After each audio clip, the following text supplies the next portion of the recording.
자, 오늘은 그 사무엘하 2장에 계속 연이어지는 건데요. 이 다윗의 삶 속에서 다윗이 이제 왕으로 올라가면서 이루어지는 것인데, 우리 한국 사람들이나 동양인들이나 아니 사람들 누구는 복을 좋아합니다. 인간들 안에는 원초적으로 근본적으로 본질적으로 복을 추구하는 마음이 있고, 복을 추구할 때 또 어떤 의미가 있냐면 절대자에 대한 어떤 기대감이 있는 겁니다. 내가 할 수 없는 것들, 내가 감당할 수 없는 것들이 누군가의 복을 통해 주시는 복을 통해서 이루어 가겠다라는 거죠.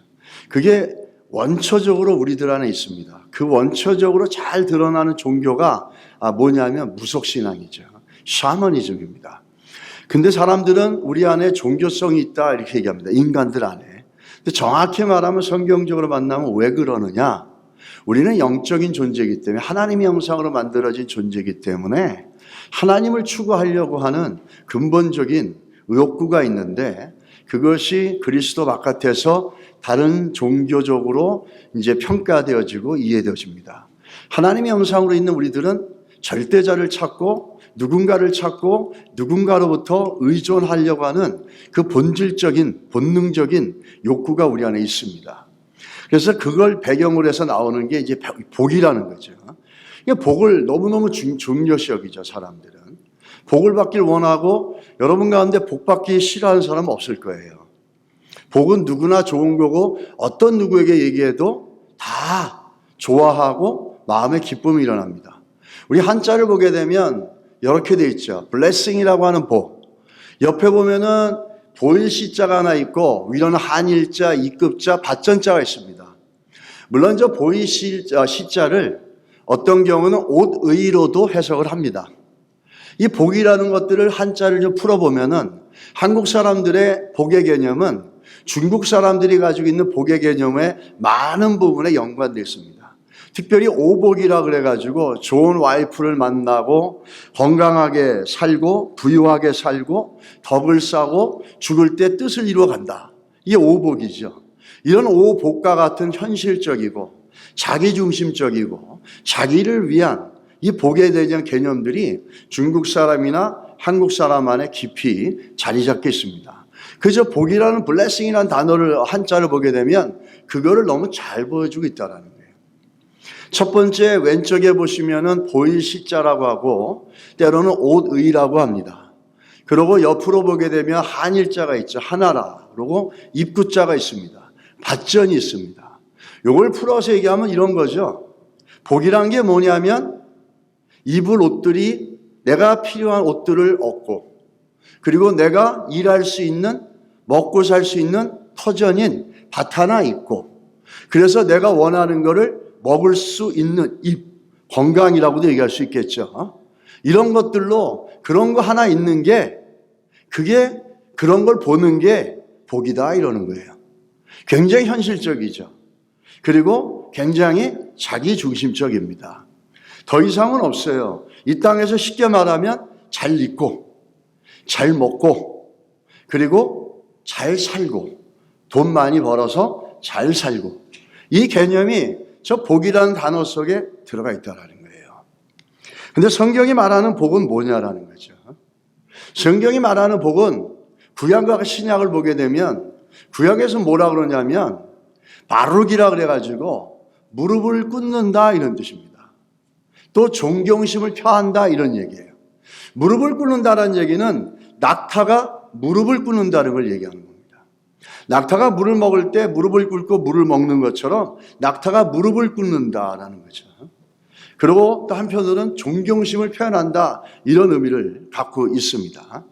또 우리 신약으로 가게 되면 신약에서는 율로코라고 그래가지고 첫 번째는 speak well of someone, 누군가에게 좋게 얘기해 주다, 누군가에게 잘 얘기해 주다. 또 하나는 찬양하다는 의미를 갖고 있어요. 그래서 신약과 구약의 이 복이라는 개념들을 보게 되면은 항상 어떤 것들이 있냐면 무릎을 꿇어서 존경심을 표하고 타인들을 좋게 얘기해 주고 찬양을 하고 뭔가 대상이 있다라는 겁니다. 그래서 이걸 좀 한마디로 좀 정리를 하면은 이렇게 얘기하죠. 하나님 앞에서 겸손하게 무릎 꿇고 찬양하며 경외심을 표한다. 이 신약과 구약의 복의 개념을 총체적으로 정리해서 보면 이렇게 할 수 있다는 겁니다. 성경의 복이 무엇인지를 암시하고 있다는 게 지금.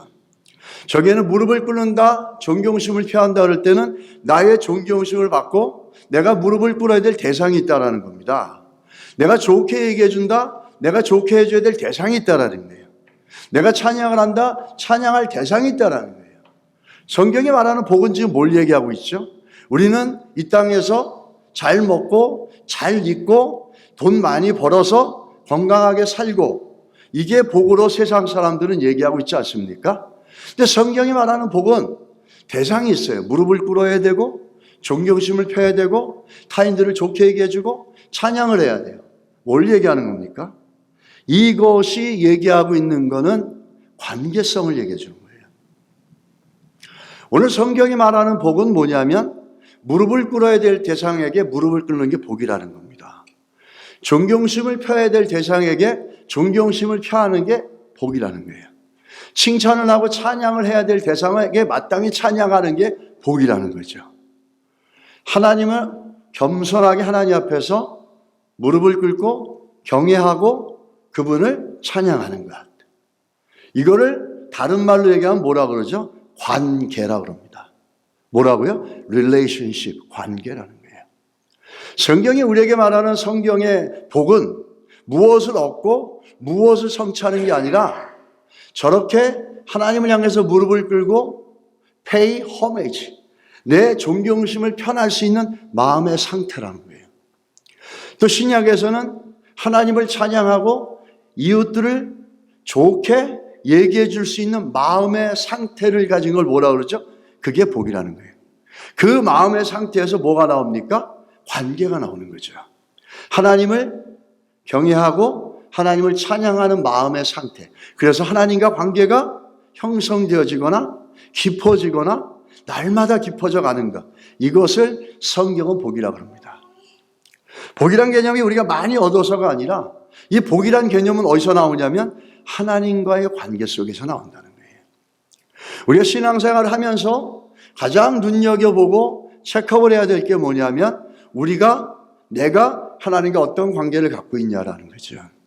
하나님 앞에 우리 마음을 쏟아서 하나님을 찬양하고 하나님을 경배하는 마음이 갈수록 깊어지느냐, 하나님을 사랑하고 하나님을 신뢰하면서 그분을 사랑하는 마음에 더 헌신하고 더 드리려는 마음이 있느냐라는 거죠.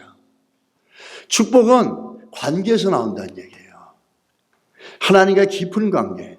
그게 신약에 가면은 예수님이 복음이 뭐냐 그러니까 뭐라 그럽니까? 하나님을 사랑하고 이웃을 사랑하는 거는 그게 뭐죠? 관계라는 거예요. 신앙이 깊어져 간다는 것은 그 관계가 깊어져 가는 거죠. 여러분들의 관계는 어떻습니까? 정말 복받은 마음은 이 관계가 깊어지고 싶어 하는 거죠. 정말 복은 하나님과 관계를 시작하거나 그 관계를 시작했다면 더 깊어지고자 하는 마음이 있느냐, 이게 복받은 겁니다. 여러분, 우리 안에 이런 복이 있길 주의로 축원합니다. 이 축복은, 이 복은 우리가 시기와 질투도 이겨낼 수가 있어요. 옛날 런던에 세 분의 유명한 목사님이 있었습니다. 그 세 분의 목사님 중에 그리스도교회를 섬겼던 F.B. 마이어라는 목사님이 있고, 또 한 분은 굉장히 그 책을 많이 쓰신 분인데 설교를 아주 잘했던 우리가 잘 아는 스펄전 목사님, 침례교회.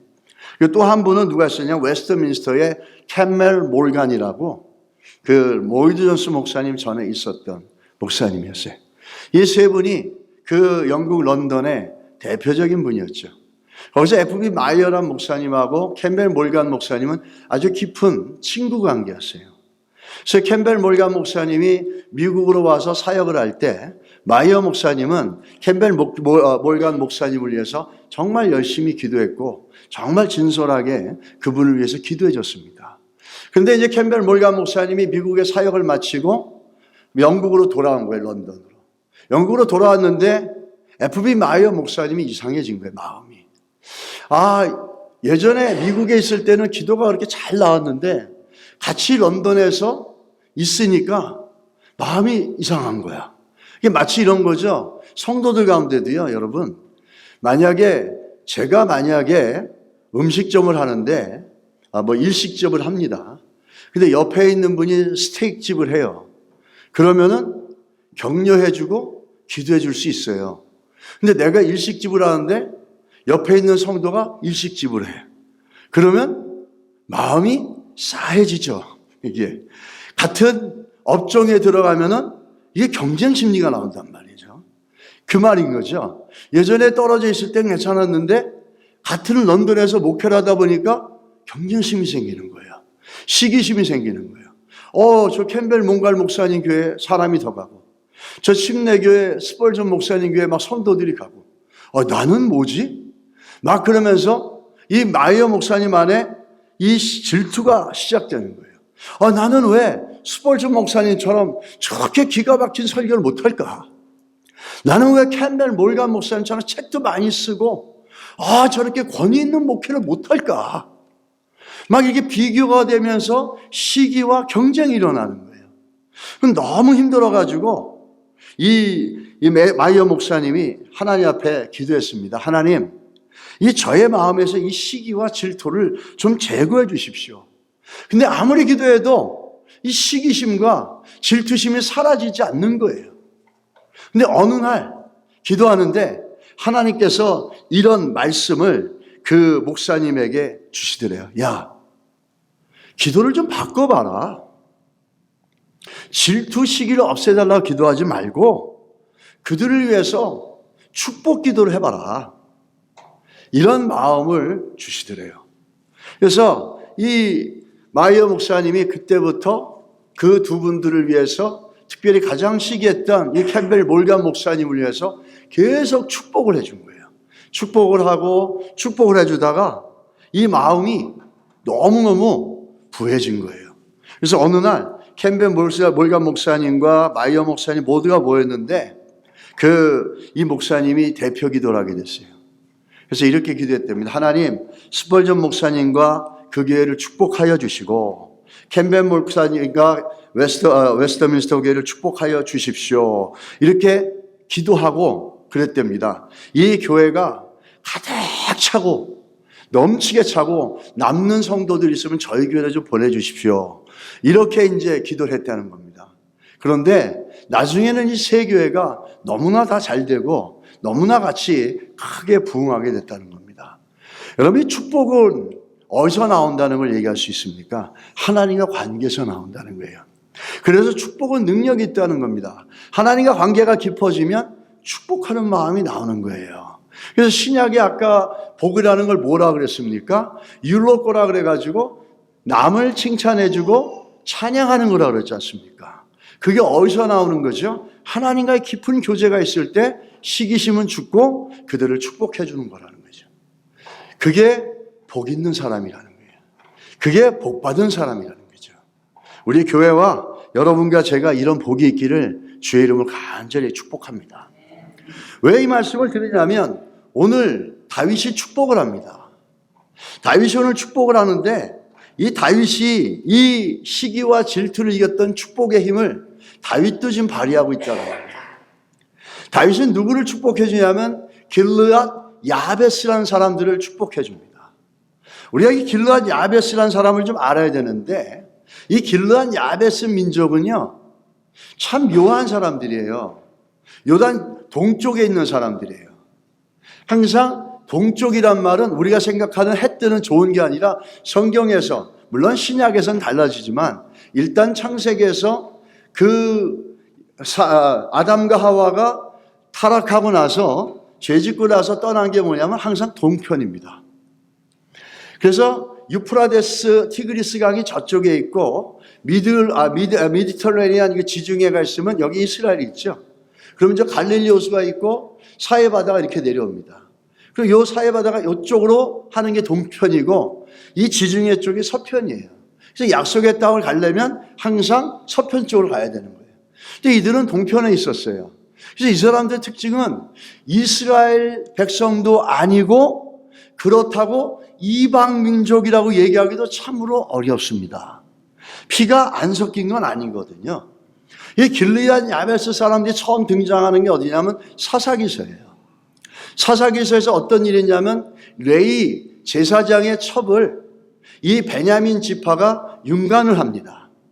그래서 그걸로 인해서 전쟁이 나서 11지파가 같이 공격을 해서 베냐민 지파가 아주 몰살이 돼버리는 거예요. 그래서 다시 이스라엘 총회를 엽니다. 11지파가 모여서 야, 우리가 베냐민 지파를 너무 심하게 공격해서 베냐민 지파가 이제 몰살되기 일보 직전이다. 이걸 어떻게 해야 되겠느냐? 우리의 지파 12개 중에서 망하면 안 되지 않냐? 없어지면 안 되지 않느냐? 하나님의 선택받은 백성들인데 그 중에 한 지파가 없어지면 안 되지 않겠냐? 그래서 내린 결정이 뭐냐면 요단 동편에 길르앗 야베스라는 부족이 있는데 그들을 공격을 합니다. 공격을 해가지고 그들이 그 전에 무슨 결정을 내리냐면 절대로 저 베냐민 같이 저렇게 더러운 짓을 한 저 지파에게는 여러분의 11지파의 어떤 자식들의 집안의 딸을 그 집안의 며느리를 주지 마십시오. 이게 이제 결의사항이었어요. 그러다 보니까 그 결의사항을 깰 수가 없으니까 길르앗 야베스 부족을 공격해가지고 그 족을 진멸한 다음에 거기서 여자들을 데리고 와서 베냐민 지파에게 아내로 줍니다. 그렇게 되어지죠, 이제. 그렇게 되어짐으로 인해서 베냐민 지파와 이 길르앗 야베스는 굉장히 밀접한 관계가 되고 그들 가운데 있는 여인들이 이 사울의 어머니 쪽일 수 있다는 거죠. 굉장히 사울과는 친밀한 관계가 있다는 겁니다. 또 이 길르앗 야베스 이 사람들은 어떤 일이 있었냐면 두 번째는 사울이 왕으로 등극하고 나서 백성들에게 인정을 못 받습니다. 그럴 때 암몬 나하스 왕이 길르앗 야베스를 침공해서 이스라엘을 막 조롱하고 있었어요. 그럴 때 사울이 가가지고 그 암몬 나하스를 물리치고 야베스 길르앗 야베스 사람들을 구출하는 공로를 세워서 이스라엘 백성들에게 이 왕으로서 인정을 받고 등급을 받습니다. 이만큼 길르앗 야베스 사람들은 어떤 의미가 있습니까? 사울과 밀접한 관계가 있다는 거예요. 길르앗 야베스 사람들은 또 어떤 관계가 있냐면 지금 이 본문의 상황은 어떻습니까? 지금 저기 헤브론에는 유다를 통치하는 다윗이 있고 저 마하나임에 누가 있습니까? 사울의 아들 있어가지고 북이스라엘을 통치하고 있는 나라가 갈라져 있는 거죠. 그리고 이 길르앗 야베스 사람들은 실제적으로 정치적으로 보게 되면 어디에 더 가까운 사람입니까? 저쪽 있는 사람들이에요. 사울의 아들이 지금 통치하고 있는 그 땅에 그쪽에 더 가까운 사람들이에요. 정치적으로 보게 되면 이들은 어떤 사람들이냐면 다윗과 좋은 관계를 갖기 어려운 사람들이에요. 길르앗 야베스 사람들은 신의가 있는 사람들이었습니다. 자기들을 암몬에게 붙잡혔을 때 와서 고해주고 그런 여러 가지 그 배경을 갖고 있었기 때문에 40년 동안 사울이 왕을 했어도 그 사람들 중에서는 사울에게 은혜를 입은 사람도 있지 않았겠습니까? 아무도 나서지 않을 때 길르앗 야베스 사람들은 목숨을 걸고 들어가서 사울과 그 아들의 시신을 가져와서 장례를 치러준 사람들이에요. 그러니까 사울에게 굉장히 충성스럽고 사울을 정말 뜨겁게 추정하는 아주 프랜틱하게 추정하는 추종자들입니다.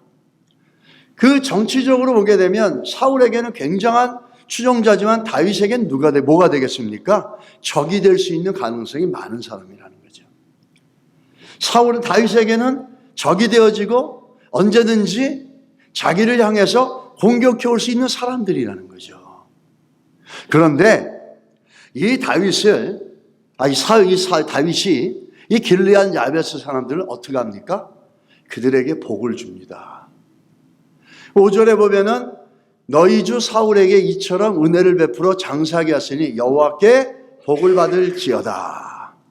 이 복을 받을 것지어다 그랬을 때 생각하면 아까 우리가 얘기했던 것처럼 잘 입고 돈 많이 벌고 밭을 늘려서 돈을 많이 벌고 그리고 건강하게 잘 먹고 누리고 사는 이런 삶이라고 얘기할 수 있는데 다윗이 오늘 길르앗 야베스 사람들을 축복한 내용을 보십시오. 6절에 보십시오. 너희가 이 일을 하였으니 이제 뭐죠? 여호와께서 뭘로? 은혜와 진리로 너희에게 베푸시기를 원하고 나도 이 선한 일을 너희에게 갚으리니. 이렇게 얘기합니다. 뭘로 축복을 합니까? 내가 너에게 땅을 주겠다. 내가 너에게 금을 한 근 주겠다. 내가 너에게 쌀을 몇 톤 주겠다. 이렇게 얘기하지 않았어요. 그들을 축복했던 다윗의 축복은 뭐냐면 은혜와 진리였다는 거죠. 은혜와 진리로 누구를? 자기에게 어떤 포텐셜리 적이 될 수 있는, 정치적으로 적이 될 수 있는 길리앗 야베스 사람을 은혜와 진리로 축복해 준 겁니다. 너무 중요하죠. 우리는 복이라 그러면은 뭔가 우리 가운데 아까 우리가 복 한자를 본 것처럼 뭔가 우리에게 유익이 되고 현실적으로 도움이 되는 것들을 생각할 때가 있습니다. 근데 다윗은 그렇게 하지 않고 은혜와 진리를 했다는 거죠. 이게 무슨 의미일까요? 은혜와 진리, 이 다윗의 축복이죠. 이 은혜와 진리가 우리들에게 던지는 메시지가 있죠. 은혜와 진리. 이 은혜와 진리 속에는 그 다음 넘겨주시겠습니까? 네. 이 은혜와 진리는 다윗의 지금 안에 있는 그 영적 상태입니다. 그 안에 있는 마음이고 그 마음이 무엇으로 붙잡혀 있는지를 잘 보여주고 있는 거예요. 그럼 목사님, 다윗은 구약의 사람이고 은혜와 진리, 이거는 예수님 아닙니까? 요한복음에 보면 1장에 보면 은혜와 진리라고 말씀하지 않습니까? 예수 그리스도를 표현할 때 요한이 뭐라고 하죠? 은혜와 진리라고 얘기해요. 굉장히 중요하죠. 그러면 지금 은혜와 진리라고 그러면은 예수님을 얘기하는 건데 다윗은 구약의 사람인데 어떻게 신약에 오실 예수님을 미리 얘기할 수 있습니까? 사도행전 2장에 가면 베드로가 이런 설교하죠. 시편을 이용하면서 하나님의 오른손으로 예수를 높이시며 그가 약속하신 성령을 아버지께 받아서 너희가 보고 듣는 이것을 부어주셨느니라. 다윗은 하늘에 올라가지 못하였으나 신이 말에 이르되 주께서 내 주에게 말씀하시기를 내가 내 원수로 내 발등상이 되게 하기까지 너는 내 우편에 앉아 있으리라 하셨도다 하셨으니 그런즉 이스라엘 온 집은 확실히 알지니 너희가 십자가에 못 박은 이 예수를 하나님이 주와 그리스도가 되게 하셨느니라 하니라. 시편의 말씀을 이용하면서 성령으로 다윗은 이미 예수 그리스도를 알고 있었다라는 거죠. 그러면서 그 다윗 안에는 뭐가 있었습니까? 예수 그리스도가 있다라는 게 뭘로 표현됩니까? 은혜와 진리로 표현된다는 거예요. 이 은혜와 진리, 이 다윗이 길리앗 야베스 사람들을 축복했던 은혜와 진리. 이 은혜라고 하면 뭘 얘기하는 겁니까? 여러분과 제가 생각할 때 한국 교회 속에서 많이 쓰는 말이 은혜로 된다 그러죠. 은혜. 근데 왜 예수님을 얘기할 때 성경은 은혜와 진리라고 얘기하는데 우리는 늘 은혜로 되는 거야. 은혜로 되는 거야. 은혜를 얘기해가지고 뭔가 우리가 잘못하고 있는 것들을 합리화시키는 것 같은데 사용할 때 은혜란 말을 많이 씁니다. 물론 은혜는 어떤 걸 얘기하냐면 예수님의 십자가의 사건을 얘기하는 겁니다. 인간이 죄를 짓고 타락을 하고 늘 불순종하고 하나님을 향해서 거부하고 거역하고 대적하는 이 마음을 인간의 능력으로 회복할 수 없고 하나님의 의를 얻을 수 없고 구원을 얻을 수 없어서 도저히 인간의 죄성으로 가득 찬 인간의 힘으로는 구원을 얻을 수 없어서 대신 돌아가 주신 분이 십자가에서 예수 그리스도죠. 이것이 어떻게 우리들에게 믿어지고 우리들의 사건이 되었습니까? 은혜로 되어진 겁니다. 진리는 하나님을 알아가는 지식입니다. 하나님을 알아가는 지식 중에 가장 대표적인 분이 누구죠? 예수 그리스도를 통해서 우리 하나님을 알아갈 수 있다는 거죠. 그래서 오늘 본문에서 예수 그리스도, 다윗은 복받은 사람이었어요. 왜? 그 안에 은혜와 진리가 있었기 때문에. 그 안에 예수 그리스도가 있었기 때문에 그는 복받은 사람이었다는 거죠. 다른 어떤 것보다도 여러분과 제 안에 은혜와 진리가 있어서 하나님 예수 그리스도의 십자가의 사건에 그 은혜에 감사하고 또 예수 그리스도를 통해서 하나님 말씀의 지식을 통해서 하나님을 알아갈 수 있고 하나님과 더 가까워지고 깊어져가는 날마다의 관계의 삶들이 깊어져가는 그런 삶을 살아가고자 하는 마음과 삶이 우리 안에 내면에 있다면 이것이 복받은 사람들인 줄 믿습니다. 우리 안에 그런 예수 그리스도가 우리 안에 있다면 우리 안에 그런 마음이 있어야 된다는 거죠. 우리가 예수를 믿었다라고 하는 것은 이제 막 태어났다라는 거죠. 그러므로 인해서 우리는 어떻게 하죠? 베드로가 얘기하는 것처럼, 바울이 얘기하는 것처럼, 에베소서가 얘기하는 것처럼, 베드로후서가 얘기하는 것처럼 우리는 자라가야 된다는 거예요. 성장해 가야 된다는 거예요. 성장하지 못하면 어떻게 되겠습니까? 아니, 제가 일부 영어 예배 때도 잠깐 얘기를 했는데 어린아이가 양복 입고 일하는 거랑 똑같은 거예요. 겉은 어른같이 행동하는데 인사이드는 그 스피처 라이프는 아직도 차일드야. 자라지 않았기 때문에. 겉은 30년, 40년 교회를 다녔기 때문에 뭐 직분도 있고 좋죠. 집 사고 뭐 어쩌고 저쩌고 있어요. 아주 뭐 나이스해 보이죠. 근데 속은 은혜와 진리가 충만해서 다윗처럼 입을 열면은 그 복을 빌어주는데 예수의 이름이 드러나고 예수의 이름이 선포되어지고 예수의 이름을 알려나가는 그 은혜와 진리가 충만할 만큼 하나님과의 관계가 깊어있지 못하다는 거죠. 복이 있다라는 건, 복을 받았다라는 건 다윗처럼 그런 은혜와 진리가 그리스도의 마음이 우리 안에 풍성하다는 것, 이것이 성경이 말하는 복인 줄 믿습니다. 이런 이들은 하나님 앞에 무릎 꿇습니다. 낙타가 무릎 꿇듯이 하나님 앞에 기꺼이 무릎을 꿇으며 삶을 드리고 그분을 경외하고 그분을 찬양하고 고로 이웃을 찬양하고 축복해 줍니다. 여러분, 무엇보다도 우리 안에 이 은혜와 진리가 충만해야 될 줄 믿습니다. 그래서 하나님께서는 다윗과 약속을 할 때 하나님과 다윗의 약속, 예수 그리스도를 통해서 하나님과 우리가 그리스도 안에서 아바 아버지라고 부를 수 있는 관계를 갖다가 이미 말씀해 주셨어요. 어떻게 할 수 있습니까? 사무엘하 7장 14절에 보면 다윗과 언약을 맺는데 다윗 그 언약을 맺는 목적이 뭐예요? 나는 우리들에게, 하나님은 우리들에게 아버지가 되고 그는 내게 아들이 되리라. 다윗은 여러분과 저는 그리스도로 말미암아 하나님께 자녀가 되었다 이렇게 얘기하는 거예요. 뭘 얘기해 주는 거죠? 대표적으로 관계를 얘기해 주는 겁니다. 가장 밀접한 관계, 목자와 양의 관계도 있지만 가장 밀접한 관계는 뭐죠? 하나님을 아바 아버지로 부르고 우리가 하나님의 자녀가 된 이 밀접한 관계라는 거죠. 이 관계가 깊어지고 이 관계가 성숙해져 가는 것, 우리는 신앙이 성장한다 이렇게 하는 겁니다. 성경 기절을 많이 앓고 있는 게 아니라 내가 성경 기절을 알면으로 해서 하나님을 더 가까이 하고 아바 아버지로 부르는 그 친밀함이 예전보다 더 깊어지고 더 가까워지고 이렇게 되어져 갈 때 우리는 우리 신앙의 깊이와 성숙을 거기서 볼 수 있다는 겁니다. 여러분, 그 무엇보다도 은혜와 진리가 충만해서 하나님과의 관계가 더 깊어져가는 복 있는 사람이 되시기를 예수님은 축원합니다. 이게 우리 안에 있어야 될 줄 믿습니다. 그러나 우리 사람들의 마음은 상당히 참 어렵습니다. 인도의 영성 신학자 앤서니 드멜러란 분이 이런 말을 했습니다. 대부분의 사람들은 잠든 채 태어나서 잠든 채 살며 잠속에서 혼이 나고 잠속에서 자녀를 낳고 깨어나 본 적이 라고는 없이 잠속에서 죽는다. 무슨 얘기를 하냐면 어떤 생리적인 잠을 얘기하는 게 아닙니다. 영적인 잠을 얘기하는 거예요. 한 번도 하나님을 향해서 진리를 향해서 그 마음이 깨어져 보질 않았다는 거예요. 그 마음이 열려져 보질 않았다는 거예요. 그러다가 눈 감은 잠든 채 또 이 세상을 떠나간다라는 거죠. 그런데 하나님께서 유일하게 우리들에게 잠든 영혼과 잠든 삶을 깨는 방법이 있어요. 그건 뭐냐면 성령으로 우리 마음을 찌르시는 거예요.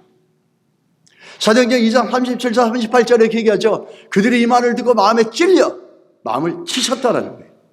베드로와 다른 사도들에게 물어 이르되 형제들아 우리 어찌할꼬 하거늘 베드로가 이르되 너희가 회개하여 각각 예수 그리스도 이름으로 세례를 받고 제사함을 받으라. 그리하면 성령의 선물을 받으리라. 잠들어 있는 영혼들, 죄로 인해서 잠들어 있고 한 번도 하나님을 향해서 깨어있지 못한 마음을 어떻게 하죠? 성령이 그 마음을 찔러서 그 마음을 깨트려서 하나님을 향해서 오픈하게 만들고 죄를 발견하게 되고 예수를 믿게 하고 성령을 받아서 성령으로 채워서 하나님과 아바 아버지라 부르면서 친밀하고 깊은 인격적인 교제와 관계를 갖고 살아간다는 것입니다. 이게 복 있는 사람이라는 거죠. 그런데 우리가 이런 은혜와 진리로 있으면 좋겠지만 여러분 어떠십니까? 여러분은 그 하나님이 아니면 이런 우리 마음이 열릴 수가 없죠. 이게 은혜라는 겁니다. 하나님께서 우리 마음을 치실 때 영적으로는 찔림이 있고 아픔이 있지만 이게 뭐죠? 이게 복이라는 거예요. 여러분 말씀 들을 때 설교를 할 때 마음에 찔림이 있습니까? 그렇다면 그건 아주 좋은 징조입니다. 우리의 영성이, 우리 안에 영적인 감각이 살아있다는 징표입니다. 말씀을 들어도 마음에 찔림이 없고, 말씀을 들어도 마음을 때리는 것이 없고, 말씀을 들어도 나를 돌아보게 하는 게 없다면 우리가 잠들어 있다라고 생각을 해도 과언이 아닐 것입니다. 많은 경우의 사람들은 굉장히 민감합니다. 세상 사람들이 가지고 있지 못한 거는 뭔지 아십니까? 우리 예수 믿는 사람들이 갖고 있고 세상 사람들이 못 갖고 있는 게 뭐냐면 세상 사람들은 하나님의 말씀으로 마음이 찔리지 않습니다. 근데 예수 믿는 여러분과 저는 하나님의 말씀으로 마음이 찔립니다. 그래서 회개도 하고 돌이키기도 하고 변화도 되고 바꾸기도 합니다. 이 사람들은 다른 감각은 참으로 예민합니다. 누가 내게 잘해주는지 아니면 잘못해주는지 아주 잘 알아차립니다. 아주 민감하죠. 또 우리 안에 있는 탐욕들, 미움, 시기, 질투, 슬픔, 불쾌감은 너무너무 잘 느낍니다. 그런데 유독 하나님께 대한 이 감각은 죽어 있습니다. 하나님께서 하나님 말씀하셔도 하나님 우리 마음을 쳐셔도 전혀 느낌이 없는 사람들이 있어요. 예수 믿지 않는 사람들이 괜찮은데 예수를 믿는다고 하는데도 전혀 느낌이 없는 성도들이 있다는 거예요. 그래서 예수님께서 책망하신 내용이 있습니다. 마태복음 11장 17절에 가로되 우리가 너희를 향하여 피리를 불어도 너희가 춤추지 않고 애곡하여도 너희가 가슴을 치지 아니하였다. 마음이 굳어 있으니까 피리를 소리를 들어도 좋아하지도 않고 누군가가 아파하고 슬퍼하는 소리를 들어도 가슴이 아프지가 않은 거예요. 하나님을 향해서 이 마음이 하나님 말씀이 때로는 우리에게 피리도 들려줄 때 우리는 그 말씀 때문에 다윗처럼 춤을 출 수도 있습니다. 하나님 말씀이 때로는 우리 가슴을 찌를 때 우리는 애곡할 수도 있습니다. 그래야 되는데 하나님을 향해서 무감각해 있고 덮여져 있고 닫혀져 있으니까 수십 년을 예수를 믿었다고 성도라고 하지만 한 번도 말씀으로 내 가슴을 때려보고 찔려보고 돌이켜본 적이 없다라는 겁니다. 그러나 우리가 살아있는 신앙의 모습이 있다면 하나님 말씀이 우리의 심령을 건드리시고 때리시고 찌르실 때 반응할 수 있는 줄 믿습니다. 이게 복 있는 사람이라는 거죠. 이 하나님과의 관계가 복입니다. 결론적으로. 복 받은 사람이 누구죠? 하나님과 관계가 깊이 있는 사람이에요. 성도는 뭘 구하는 사람입니까? We're not seeking for blessing. We are not seeking to be blessed. We're seeking for the relationship with the Lord. 우리는 하나님과의 관계를 구하는 사람이에요. 이미 우리 안에는 예수 그리스도의 은혜와 진리가 충만한 분이 우리 안에 있어요. 하나님 그분과 더 가까워지게 해주십시오. 그분과 더 깊어지게 해주십시오. 내가 그분과 더 친밀해지게 해주십시오. 주님과 더 친밀하게 하셔서 아버지라고 부를 때 내 아버지, 육체의 아버지를 보는 것처럼 그렇게 친밀하게 느끼게 해주십시오. 하나님의 말씀과 가까워지게 해주십시오. 내가 더 무릎 꿇어서 하나님을 예배하고 경배하고 높이게 해주십시오. 이렇게 관계를 구하는 것이 성도라는 겁니다. 할렐루야. 복을 구하는 게 아니라 우리 관계를 구해야 되는 겁니다. 하나님 더 가까워지게 해주십시오. 내가 50년 예수를 믿었어요. 내가 목사예요. 그런데 하나님 부르면 먹먹합니다. 먹먹하고 느낌도 없고 하나님 말씀을 들어도 말씀을 전한다고 하면서도 내 안에 말씀에 감동도 없고 깨달음도 없고 아무 느낌도 없습니다. 나는 뭡니까? 하나님 가까워지게 해주십시오. 내 마음이 파여지게 하시고 친밀하게 하시고 더 가까이 갈 수 있게 해주십시오. 이 관계를 구하는 것이 성도의 모습이라는 거예요. 여러분, 관계를 구하는 복 있는 성도가 되시길 바랍니다. 이 관계를 갖다가 깊은 관계의 모습을 잘 보여주고 있는 성경의 사건이 예레미야에 있습니다. 예레미야 13장 1절로 10절에 보면은 띠에 대해서 나옵니다. 여호와께서 이와 같이 내게 이르시되 너는 가서 배띠를 사서 내 허리에 띠고 물에 적시지 말라 하시기로 내가 여호와의 말씀대로 띠를 사서 내 허리에 띠니라.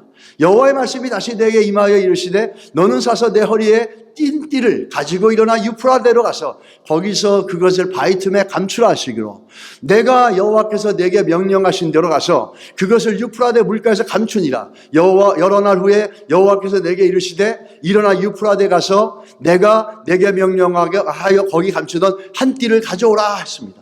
다시 7절 보여주십시오. 내가 유프라데 가서 그 감추었던 곳을 파고 띠를 가져오니 띠가 썩어서 쓸 수 없게 되었더라. 여호와의 말씀이 내게 임하니라 이르시되 여호와께서 이와 같이 말씀하시니라 내가 유다의 교만과 예루살렘의 큰 교만을 이같이 썩게 하리라. 이 악한 백성이 내 말을 듣기를 거절하고 그 마음에 완악한 대로 행하며 다른 신을 따라 그들을 섬기며 그에게 절하니 그들이 이 띠가 쓸 수 없음같이 되리라. 뭘 얘기합니까? 이 띠는 유다 백성과 하나님과의 관계를 얘기해 주는 겁니다. 근데 하나님께서 띠를 갖다가 벨트를 갖다가 가져서 저 유프라데 가가지고 물가에 바위틈에 넣어봐라. 그럼 며칠 있다 갔더니 다 썩어버린 거예요. 다 썩어서 끊어져 버린 거예요. 그러면서 바로 이것이 너와 너의 백성들 유다 백성과 나와의 관계의 모습이라는 거예요. 그래서 유다 백성들과 하나님과의 관계를 상징적으로 은유적으로 보여주는 게 저 벨트 띠라는 거예요. 그게 다 썩어 문드러졌어요. 그래서 아무 소용이 없다고 주님께서 10절에 말씀하시는 거죠. 하나님이 이제 아무 쓸모가 없는 거예요. 너와 나와의 관계가 다 썩었고 끊어졌고 문드러졌다라는 거예요. 그 관계가 깨어졌다라는 겁니다. 참으로 안타까운 일이지 않습니까? 그 띠는 썩어버린 거예요. 관계가 썩었다는 거예요.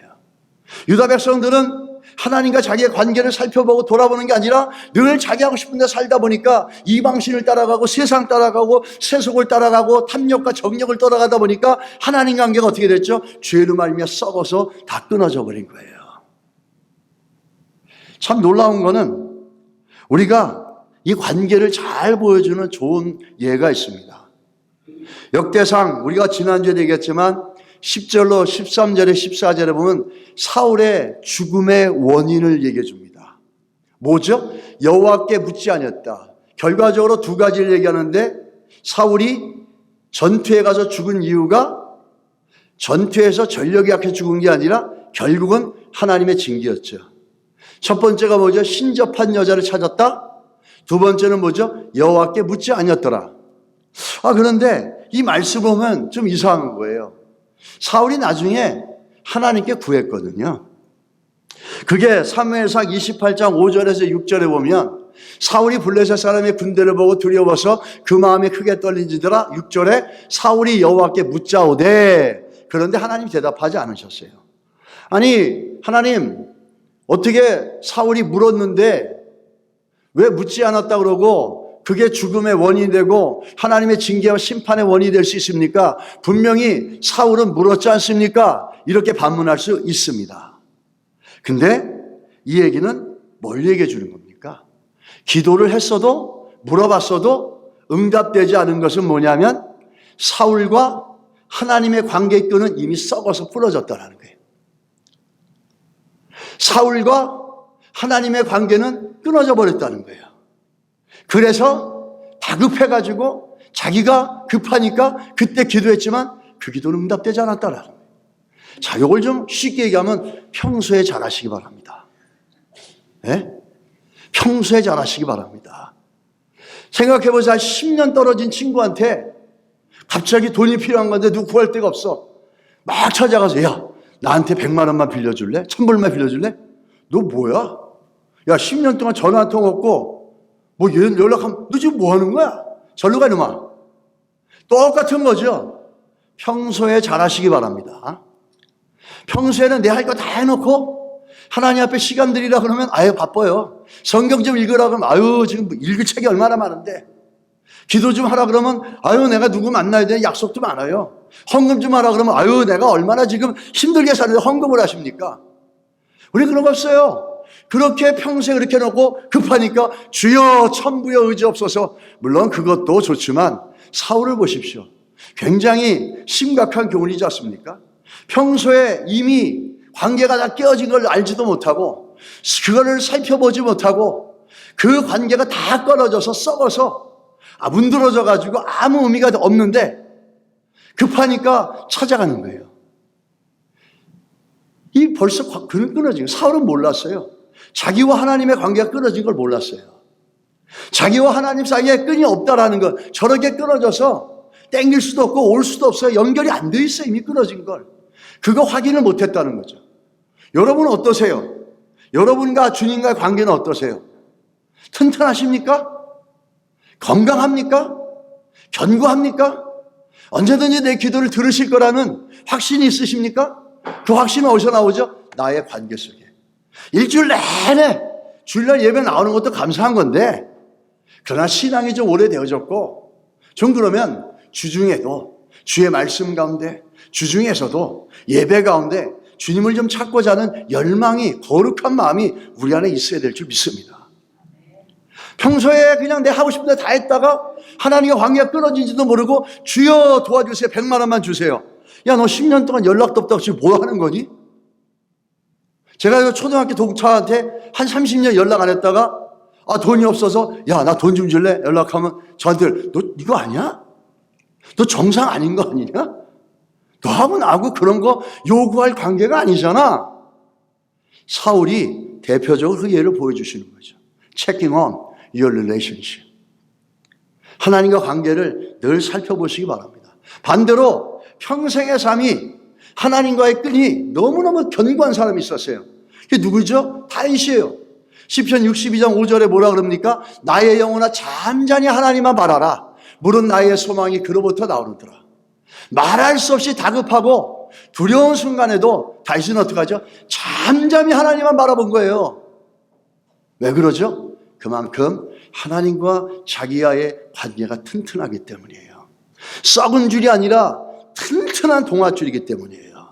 그러니까 아무리 어려우고 환경이 아무리 자기를 공격해오고 사람이 공격해도 잠잠하게 하나님만 바라볼 수 있다는 거예요. 할렐루야! 우리 안에 그런 은혜가 있기를 주님은 축원합니다. 그러기 위해서는 평소에 잘하셔야 됩니다. 옆에 분 한번 보십시오. 이러지 마세요. 우리 여자분들이 그러죠. 남편한테 평소에 잘해야 된다. 그런 개념이 아니에요. 이거는 다른 개념입니다. 그러니까 옆에 분 보시면서 평소에 잘합시다. 한번 이렇게 해줘. 안 하시는 분들은 자신이 있으신가 봐요. 평소에 잘하시기 바랍니다. 누구에게? 주께. 우리의 관계가 어떤지 잘 살펴보시기 바랍니다.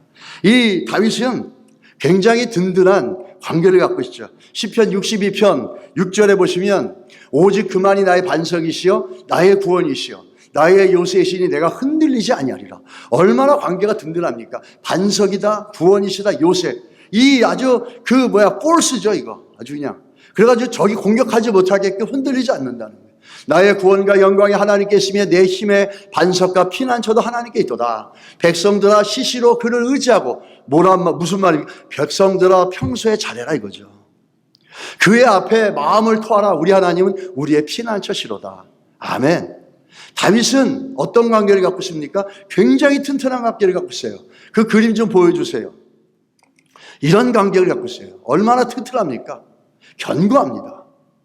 사단이 들어올 수가 없어요. 불신이 들어올 수가 없어요. 염려가 들어올 수가 없어요. 너무 단단하게 갖고 있거든요. 우리도 하나님과 저런 관계가 되기를 간절히 소원합니다. 사단이 가장 싫어하는 게 뭐냐면 이 관계입니다. 하나님과 나의 관계. C.S. 루이스라는 분이 아주 유명한 글을 썼어요. 그 글은 뭐냐면 사단이 우리들을 어떻게 농락하는지입니다. 어느 날 영국의 노신사가 그는 습관을 따라서 라이브러리 갔습니다. 라이브러리 가가지고 도서관에서 책을 펴보다 우연하게 신앙의 책을 봤어요. 그 신앙의 책을 보면서 그분 마음에 드는 생각이 있어요. 하나님에 대한 생각이 드는 거예요. 그러면서 갑자기 이게 뭐냐면 하나님은 어떤 분일까? 내가 하나님과 그분과 어떻게 해야지 관계를 맺을 수 있을까? 그런 고민을 막 하고 있는데 사단이 순간 그 마음에 들어와서 점심시간 됐어. 밥 먹고 해. 배고프잖아. 그런가? 일단 가서 점심 먹고 배고픈데 밥부터 먹어야 되겠다. 그렇게 갑니다. 그리고 점심을 먹으면서 그가 또 생각하는 게 하나님은 어떤 분일까? 나는 하나님과 어떻게 관계를 맺을 수 있을까? 이런 고민을 하고 있는데 또 사단이 그 마음에 들어와서 야, 밥 먹는데 무슨 골치 아픈 생각을 하니? 이런 생각을 하는 거예요. 그래서 일단 먹어야지. 밥 먹고 나서 어스러프리 하나님은 어떤 분이지? 어떻게 관계를 내가 맺어야 되겠나? 하는데 사단이 또 들어와서 방해합니다. 그건 뭐 있을 수 있는 생각이지. 오늘은 너무 바빠. 집에 가서 할 일도 너무 많은데 지금 쓸데없는 생각하지 말고 빨리 집에 가. 그러니까 이 노신사 그래 빨리 가서 할 일 있지. 쓱 갑니다. 그러면서 이 노신사는 버스 안에 타면서 신문을 딱 여기는데 그 뒤에서 사단이 회심의 미소를 쫙 짓고 있는 거예요. 우리가 하나님과 관계를 가질 때 하나님과 깊은 교제를 하고 관계를 가질 때마다 사단은 계속해서 방해한다는 겁니다. 여러분 기억하시기 바랍니다. 아바 아버지라고 부를 때 우리 마음에 감동이 있기를 바랍니다. 내가 하나님의 자녀라는 것에 기쁨과 감사가 우리 가운데 일어날 수 있기를 주의 이름으로 축원합니다. 우리 마지막으로 말씀 읽고 마치겠습니다. 시작. 나는 그에게 아버지가 되고 그는 내게 아들이 되니라.